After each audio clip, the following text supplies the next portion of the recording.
Hello everyone. तो हम आज बात करने वाले हैं पवन सिंह जी और शिल्पी राज का एक बहुत ही बेहतरीन सॉन्ग के बारे में, जिसका पोस्टर आ चुका है। और इस गाने को लिखे हैं सुदीप सुधाकर जी और इसमें म्यूजिक दिए हैं शुभम राज SBR जी। और इस गाने को गाए हैं पवन सिंह जी और शिल्पी राज जी, जो कि आपको स्क्रीन के ऊपर दिखाई दे रहा है। जिस सॉन्ग का टाइटल रखा गया है नथिया पर नौगो, जिसका टाइटल है नथिया पर नौगो। और ये वीडियो में आपको दिखेंगे पवन सिंह जी और कोमल सिंह जी, फिट में है कोमल सिंह जी। और ये वीडियो काफ़ी बेहतरीन सॉन्ग है और शुभम राज SBR जी काफ़ी बेहतरीन म्यूजिक भी देते हैं।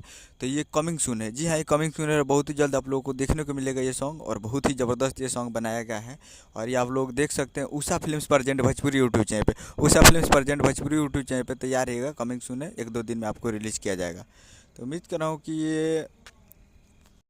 रहा हूँ कि ये आपको अपडेट अच्छा लगा होगा। तो चैनल को सब्सक्राइब करके बेल आइकन प्रेस कर दें, ताकि ऐसे खेसारी लाल यादव जी और पवन सिंह जी का लेटेस्ट न्यूज़ लाते रहे। वीडियो अच्छा लगा तो वीडियो को एक लाइक कीजिए और चैनल को सब्सक्राइब कीजिए।